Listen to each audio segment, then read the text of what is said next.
जय हिंद साथियों। तो आइए, आज 24 अप्रैल है। आज का आर्टिकल और एडिटोरियल डिस्कशन शुरू करते हैं। अभी देखिए कितनी दर्दनाक खबर आ रही है, जो एक तरह से पहले से ही एक होता है कि आप आसमान से गिरे और खजूर में अटके। यहाँ पर देखिए जो कोविड पेशेंट एक तरह से आईसीयू में थे और जो हॉस्पिटल है वहाँ पे आग लग गई। और देखिए कैसे बेड की हालत है, लोग जल गए हैं इसमें। और एक तरह से बहुत ज़्यादा परेशानी हुई है। और इसी के साथ में जो दिल्ली है, यहाँ पे ऑक्सीजन सप्लाई कम होने की वजह से 25 लोगों की मौत हो गई है। तो अभी ऑक्सीजन की कमी बहुत तेज़ी से चल रही है। और ये एक राजौरी गार्डन के पास में एक एलिवेटर है जो एक तरह से चल नहीं रहा है, और लोग जा आ भी नहीं रहे हैं। तो वही यहाँ पे दिखा रहे हैं कि देखिए कैसी सारा सारा शांत पड़ा हुआ है माहौल। तो ये कब सही होगा, कब लोग आएंगे जाएंगे, तो देखते हैं क्या। और इसी के साथ में जो अगला आर्टिकल है, यहाँ पर ये देखिए जो ट्रेन है इसको कोविड सेंटर बना दिया गया है। और एक तरह से सब में कूलर लगा दिया गया है। जितने भी कोचेस थे, ये एमपी का एक भोपाल रेलवे स्टेशन है, वहाँ पर ये फ्राइडे की तस्वीर है जिसमें ट्रेन टर्न हो गई है हॉस्पिटल में। तो अब इसी के साथ में आइए एडिटोरियल देखते हैं।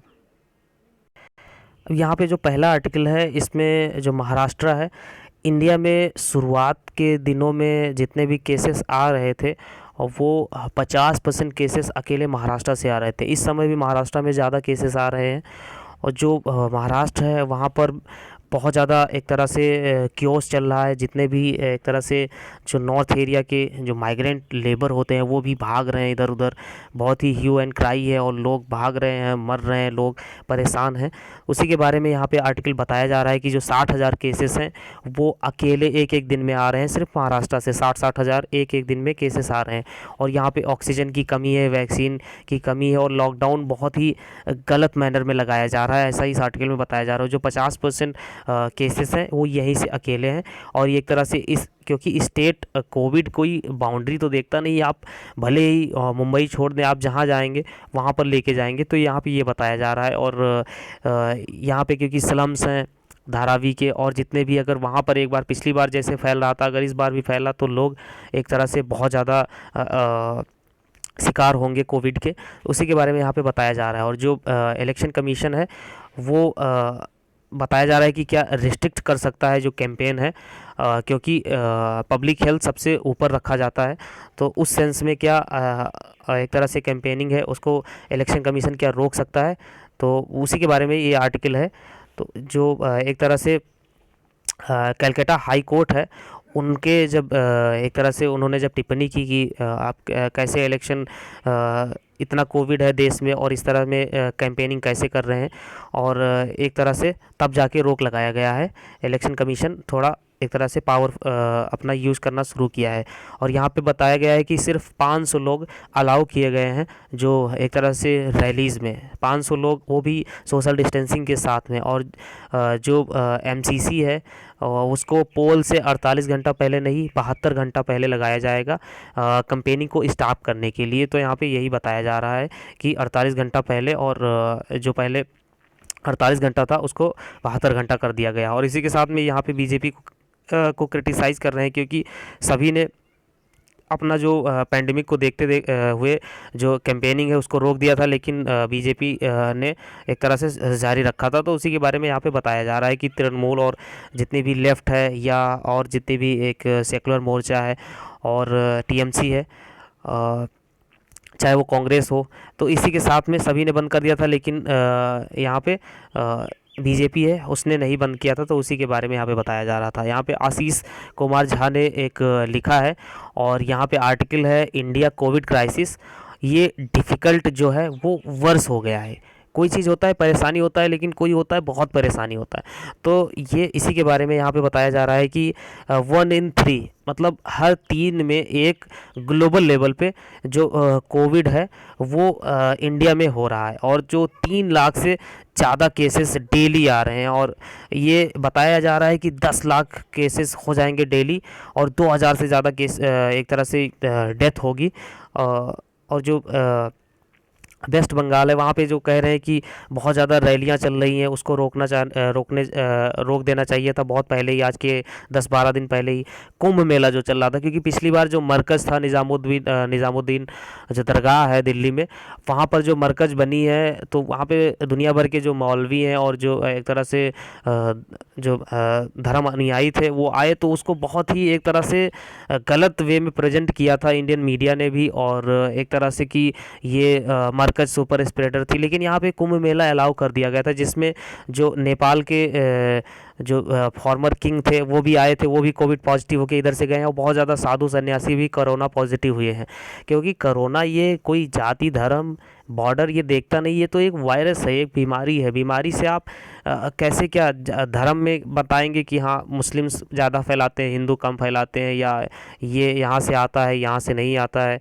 तो ऐसे में बट नहीं सकता है, क्योंकि ऐसे सिर्फ लोग बटेंगे, लोग में हेट्रेड होगा, लोग एक दूसरे का गला काटने के लिए तैयार रहेंगे, ना कि आपस में उनमें सौहार्द होगा। तो उसी के बारे में यहाँ पे बताया जा रहा है। और जो डबल म्यूटेंट कर गया है इस बार जो इंडियन स्ट्रेन है, ये B1617 है, B1.617 करके इसका जो नाम दिया गया है, ये डबल म्यूटेंट है। और कहीं कहीं पे ट्रिपल म्यूटेंट भी हो रहा है, जैसे पश्चिम बंगाल में ट्रिपल म्यूटेंट का एक वेरिएंट आ रहा है। तो अभी देखिए कितनी रैली चल रही थी, तभी तो नेता के कान नहीं खड़े हो रहे थे। अब देखिए क्या होता है, क्योंकि ये जो कोविड है ये बहुत ही वर्स सिचुएशन ला रहा है। और ये जो डबल म्यूटेंट हुआ है जो इंडिया में स्पेशली पंजाब में और नॉर्थ रीजन में यूके वेरिएंट आ गया है। और क्योंकि यूके में बहुत ज़्यादा ठंड पड़ती है, यहाँ का जो मौसम है, जो ज्योग्राफी है वो अलग है, तो यहाँ पे ज़्यादा हिट कर रहा है एज़ कम्पेयर टू यूके के। और इसी के साथ में जो B1.617 है, डबल म्यूटेंट किया है जो कोविड ने, SARS-CoV-2 ने, ये सिमिलर है ब्राज़ील और साउथ अफ्रीका के जो वहाँ का जो स्ट्रेन आया है। तो उसी के बारे में यहाँ पे टोटल बताया जा रहा है पहला। और यहाँ पे ऑक्सीजन क्राइसिस है, देखिए ऑक्सीजन लेके बैठे हैं रिफ़िल कराने के लिए, लेकिन ऑक्सीजन नहीं मिल रही है। तो या मिल रही है तो 3-4 दिन पे मिल रही है, लोग घंटों लाइनों में खड़े हैं, और एक तरह से बहुत ही परेशानी है। उसी के बारे में यहाँ पे बताया जा रहा है। और यहाँ पे जो अगला आर्टिकल है इसको कमल हासन ने लिखा है। ये साउथ में तमिलनाडु में एक तरह से इन्होंने एक पार्टी भी बनाई है, और ये पॉलिटिकल एक तरह से पॉलिटिकली अपने आप को प्रेजेंट कर रहे हैं वहाँ पे, और इलेक्शन कैंपेन और इलेक्शन जो असेंबली के इलेक्शन है उसमें भी फाइट कर रहे हैं। तो उसी के बारे में यहाँ पे, और जो पंचायती राज पे स्पेशली इन्होंने पूरा आर्टिकल घुमा के, जो पंचायती राज है 24 अप्रैल को जो मनाया जाता है उसके ऊपर एक तरह से लाके रखा है। और डिसेंट्रलाइजेशन जो गांधी जी का अप्रोच था, जो पंचायती राज था, उसके ऊपर इनका ज़्यादा जोर है। इन्होंने शुरू किया है जो चोलास थे वो, क्योंकि साउथ में जो चोला थे वो सिंगापुर तक फैले थे, उनकी नींव भी बहुत स्ट्रांग थी। और आप देखते हैं कि कभी भी जो एंशिएंट इंडिया है, एंशिएंट इंडिया में जो नॉर्थ का कोई भी राजा है, हर्षा हो या पुलकेशिन हो, या जितने भी इवन अशोक के टाइम तक तो नीचे तक जाते हैं सब, लेकिन आप ये नहीं सुने होंगे कि नीचे का कोई राजा, साउथ का कोई राजा आके नॉर्थ के राजा को, पुलकेशिन का आप देखते हैं, जो पुलकेशिन थर्ड था और हर्षा के बीच में लड़ाई होती है, लेकिन वो एक तरह से जो मध्य प्रदेश की जो नर्मदा ये क्रॉस नहीं कर पाते हैं, और नर्मदा के नीचे ही लड़ाई चलती रहती है। और इधर जब बाहरी ताकतें आती हैं तो पंजाब के रास्ते से आती हैं, और इधर लड़ाइयाँ होती रहती हैं। लेकिन साउथ का कोई राजा इधर नहीं आता है, क्योंकि साउथ में नदियाँ सूखी रहती हैं, और नदियां हैं नहीं, ग्लेशियर है नहीं उतनी जितना नॉर्थ में है, गंगा है या और बहुत ज़्यादा इसकी ट्रिब्यूटरीज़ हैं। तो इसकी वजह से यहाँ पे पैदावार और जो एग्रीकल्चरल पहले इकोनॉमी थी उसकी वजह से यहाँ के राजा ज़्यादा पावरफुल होते थे एज़ कम्पेयर टू साउथ। लेकिन जो चोलास थे, इन्होंने अपनी जो चाहे वो राजराजा चोला हो, इन्होंने इतनी नेवी अपनी स्ट्रॉन्ग कर रखी थी कि जो आसियान के देश हैं, चाहे वो सिंगापुर तक इनकी जो एक तरह से प्रेजेंस थी, और वहाँ तक इन्होंने अपना साम्राज्य फैला रखा था। तो उसी के बारे में बता रहे हैं। और जो चोला थे, इन्होंने जो लोकल बॉडी है उनको बहुत ही ऑर्गेनाइज हायरार्की लेवल में कर रखा था, और ओवरसीज़ करते थे अपना प्लान कोई भी, तो वो नीचे से ऊपर तक आराम से इम्प्लीमेंट होता था। कोई ऊपर से ये नहीं कि कोई स्कीम है आप ऊपर से लुढ़का दें और नीचे पहुंच जाओ और बीच में बंदर बाट हो जाए, ऐसा नहीं था। वहाँ पर ये बता रहे हैं कि आप आराम से नीचे से ऊपर, बॉटम और top to bottom, bottom to top, ये पूरा अप्रोच लेके चलते थे और एक तरह से ओवरसीज़ करते थे। ऐसी ऑर्गेनाइज हायरार्की थी वहाँ पे। और जो पंचायती राज सिस्टम है ये 73rd और 74th कॉन्स्टिट्यूशनल अमेंडमेंट से बनाया गया था और इसको लागू किया गया था 1990 में इसको लागू किया गया था। और जो गांधी जी थे उनका कहना था कि वॉइस ऑफ पीपल होती है वो वॉइस ऑफ गॉड होती है, मतलब, और जो वॉइस ऑफ पंचायत होती है वो वॉइस ऑफ पीपल होती है, मतलब जो लोगों की ज़बान होती है वो भगवान की ज़बान होती है। क्योंकि एक आदमी झूठ बोल रहा होता है तो उसको माना जा सकता है, लेकिन अगर सारे सारे लोग झूठ बोल रहे हैं तो मतलब फिर मांग कुएं में ही पड़ी है। तो यहाँ पे ये बताने की कोशिश हो रही है कि जो लोग हैं उनकी जो आवाज़ है वो भगवान की आवाज़ है, क्योंकि ज़्यादातर लोग झूठ नहीं बोलेंगे, इनका यहाँ पे ये कहना है। क्योंकि एक दो आदमी झूठा हो सकता है, सभी झूठे नहीं हो सकते। फिर इनका कहना है कि जो पंचायत की आवाज़ है वो एक तरह से लोगों की आवाज़ है। तो एक तरह से पंचायत को ये गॉड बता रहे हैं कि वो कहीं ना कहीं सही ही करेंगी, और ऐसा यहाँ पे बताया जा रहा है। फिर जो ब्रिटिश है ये ब्रिटिश टाइम में भी मद्रास लोकल बोर्ड एक्ट करके 1884 का आया था, जिसमें जो लोकल लेवल की जो एडमिनिस्ट्रेशन है उसको बढ़ावा दिया जा रहा था। और पंचायत है इसको साउथ में तालुका या जो नॉर्थ ईस्ट रीजन है इसको देश के अलग अलग जगहों में अलग अलग नामों से पुकारा जाता है। नॉर्थ के जो एक तरह से नॉर्दर्न इंडिया है यहाँ पे पंचायत कहा जाता है, और राजस्थान, मध्य प्रदेश, तमिलनाडु और या गुजरात, राजस्थान, इधर आप अलग अलग नाम से इसको देखेंगे, लेकिन है हर जगह। तमिलनाडु में देर से हुआ है ये, लेकिन हर जगह पे इसको लागू किया गया है। और जो ग्राम पंचायत लॉ है 1920 का, ये भी एक तरह से इसमें जो 25 साल से ऊपर के थे, क्योंकि जो हमारा जब देश आज़ाद होता है, अभी आप कहते हैं अमेरिका की बात करें या यूरोप की बात करें, यूरोप में स्पेशली फ्रांस और ब्रिटेन की बात करें या जर्मनी की बात करें, तो वहाँ पे जो वोटिंग राइट है वो सबसे पहले पुरुषों को दिया गया था, महिलाओं को नहीं दिया गया था, महिलाओं को बहुत बाद में दिया गया था। ऐसे ही अमेरिका में भी बहुत बाद में दिया गया था, ब्लैक्स को बहुत बाद में दिया गया है वोटिंग राइट। लेकिन इंडिया में जैसे देश आज़ाद होता है 1947 15 अगस्त, उसी दिन सभी को वोटिंग राइट बराबर दिया जाता है। यहाँ पे जो पंचायती राज था वो, और पहले जो वोटिंग राइट था वो 21 साल था, बाद में उसको 18 किया गया है। तो यहाँ पे जो बताया जा रहा है कि जो राइट टू वोट है वो एक तरह से लीगल राइट है, फंडामेंटल राइट नहीं है, लीगल राइट है। आप एक तरह से लीगली जुड़े हैं, आपको वोट एक तरह से वोट देंगे तो अपने अधिकार के द्वारा अपने ऐसे नुमाइंदों को चुनेंगे जो आपके लोकल लेवल की प्रॉब्लम को सॉल्व कर सके। आपके अगर वहाँ पे एक तरह से लॉ एंड ऑर्डर सही नहीं है, या आपके यहाँ रोड नहीं सही है, ब्रिज नहीं सही है, पुल नहीं सही है, बाढ़ आती है या किसी भी तरह की आपदा आती है, तो उसको आप सही करेंगे। तो यहाँ पे ये बताने की कोशिश हो रही है।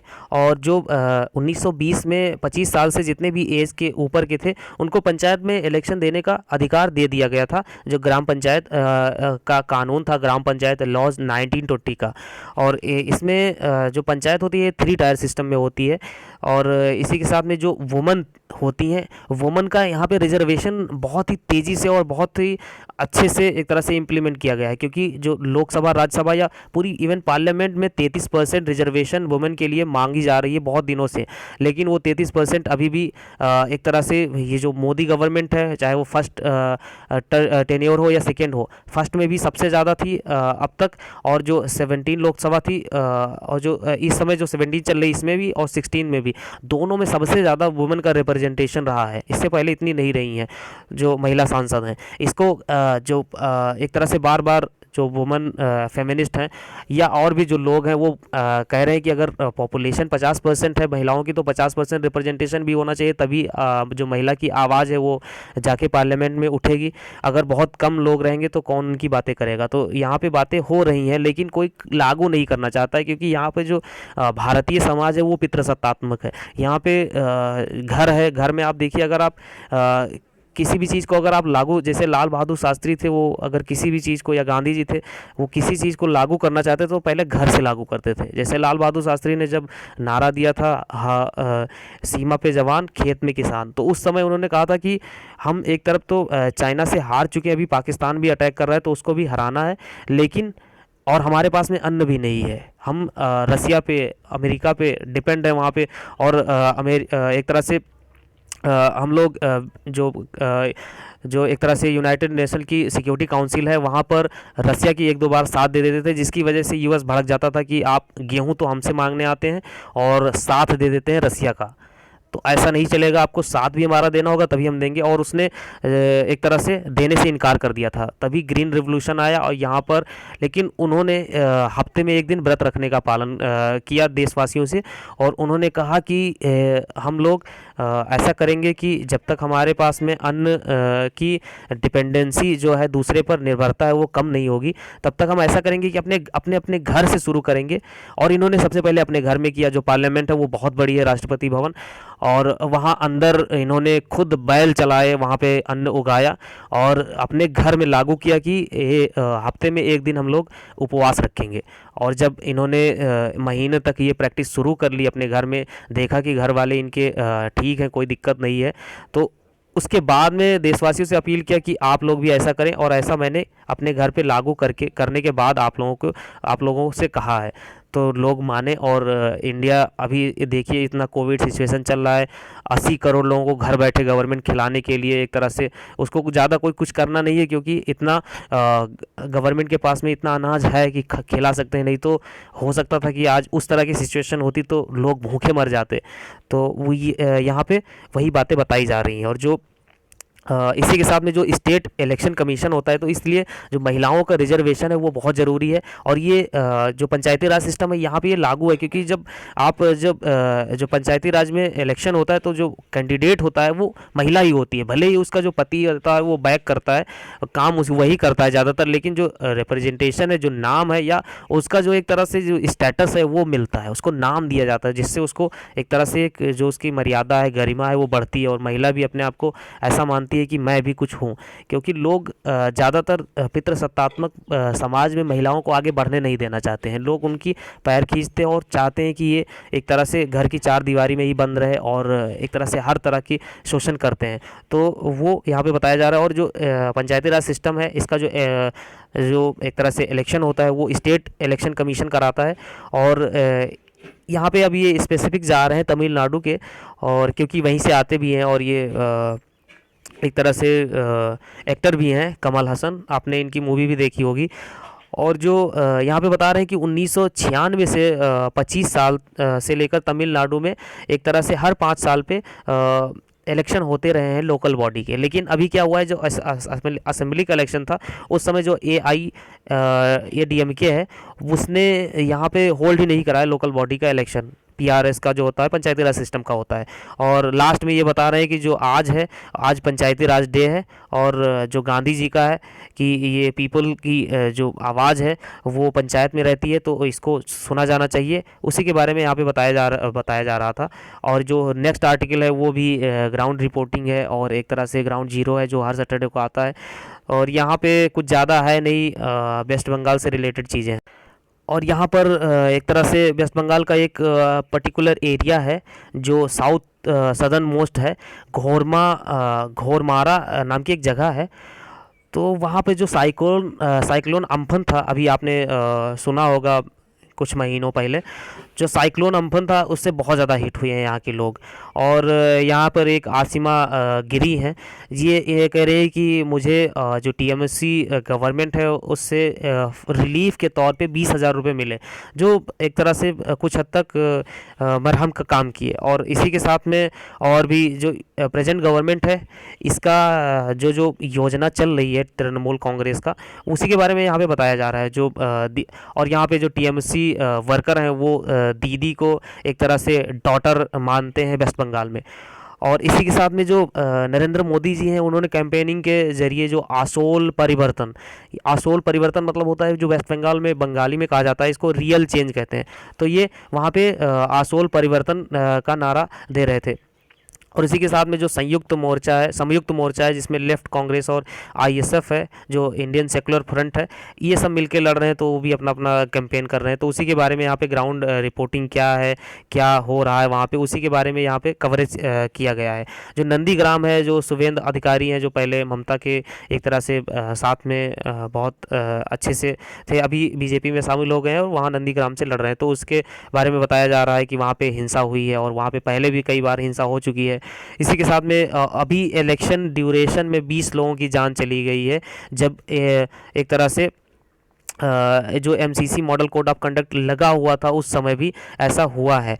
और इसी के साथ में जो कन्याश्री एक और रूपश्री, दो योजना है पश्चिम बंगाल में जो ममता दीदी ने लागू कर रखा है। वहाँ पर जो कन्याश्री है, इसमें 25,000 रुपये ये गवर्नमेंट दे रही है। वहाँ की जो बच्चियाँ हैं, अगर कोई किसी के घर में बच्ची पैदा होती है तो उसको 12 क्लास तक पढ़ने के लिए 25,000 रुपये, एक तरह से स्टडी के लिए 25,000 रुपये कन्याश्री के तौर पे उस बच्ची को दिया जा रहा है वहाँ पे। और एक रूपश्री योजना है जिसमें 25,000 रुपये एक तरह से उस बच्ची के लिए, जब वो 12 क्लास पास करती है या आगे और स्टडीज़ करती है, बाद में अगर उसकी शादी होती है तो शादी में एक तरह से 25,000 रुपये गवर्नमेंट रूपश्री के एक तरह से तहत उसको मुहैया कराती है। तो ये 50,000 रुपये का सम अप और ये कन्याश्री और रूपश्री स्कीम थी। इसी के साथ में बता रहे हैं कि जो डुअर स्टेप एक तरह से गवर्नमेंट डिलीवरी कर रही है 2 रुपये किलो राइस, जब ये अम्फन आया और उसके बाद में भी जो सिचुएशन बिगड़ रही है उसके बारे में यहाँ पे बता रहे हैं। और ये एक तरह से, और नंदीग्राम में ही जो ममता दीदी हैं, इनके ऊपर अटैक हुआ और इनके पैर में चोट आई, इस ये ऐसे यहाँ पे बता रहे हैं। और ये व्हील चेयर पे पूरा कैंपेनिंग किए। बहुत लोग बता रहे हैं कि ये सिर्फ एक तरह से जो जितने भी पॉलिटिकल लीडर होते हैं वो बार बार ऐसा करते हैं कि ताकि उन्हें संवेदना मिले और लोग एक तरह से दया दिखाएं उन पे और वोट करें, ऐसा दूसरे विपक्षी कहते हैं और पक्ष के कुछ और कहते हैं। तो ये सब चीज़ें चलती रहती हैं। इसी के साथ में जो नेबरहुड है वो भी, चाहे वो तीस्ता वाटर शेयरिंग हो बांग्लादेश से, उससे रिलेटेड चीज़ें हो, और इसी के साथ में गवर्नमेंट के ये टीएमसी के जो और भी अच्छे काम है उसमें हेल्थ कार्ड इन्होंने प्रोवाइड किया है। क्योंकि यहाँ पे जो प्रधानमंत्री की जो आयुष्मान योजना है वो दिल्ली और पश्चिम बंगाल में दो शहरों में, दो स्टेट में लागू नहीं है। वैसे दिल्ली तो यूटी है, तो पश्चिम बंगाल में उसको लागू नहीं है। इसी के साथ में यहाँ पे बता रहे हैं कि जो बीजेपी है वो अपना जो माइट है, जो बल है और जो मसल्स है, एक तरह से मनी और मसल्स दोनों का यूज़ कर रही है यहाँ पे, ऐसा ये न्यूज़पेपर ग्राउंड जीरो में बताया जा रहा है। और इसी के साथ में जो सीए है और सीए का मुद्दा उठाया जा रहा है, और जो भाईपो, जो नेफ्यू है, एक तरह से भतीजावाद है, उसको यहाँ पे बीजेपी उठा रही है कि जो दीदी के भतीजे हैं उनको इन्होंने आगे बढ़ाया है और यहाँ के जो लोग हैं उनको पीछे धकेल दिया है। और इसी के साथ में जो तोलाबाज यानी कि जो एक्स्ट्राटरिस्ट हैं, जो ऐसा बीजेपी कहती है कि जो बाहर से आ गए हैं, जो बाहर से कहाँ से, मतलब जो रोहिंग्या हैं, जो म्यांमार से आए हैं, रखाइन प्रोविंस से, और जो बांग्लादेश से आए हैं, उनको बीजेपी कहती है कि यहाँ से बाहर निकालेंगे सीए के थ्रू। तो वही सब है दुनिया भर की कम्युनल और इस तरह की स्पीचेस। और ये देखिए एक नज़ारा रैली का। तो ये आज का आर्टिकल था इतना। आशा करता हूँ अच्छा लगा होगा। बहुत बहुत धन्यवाद। जय हिंद।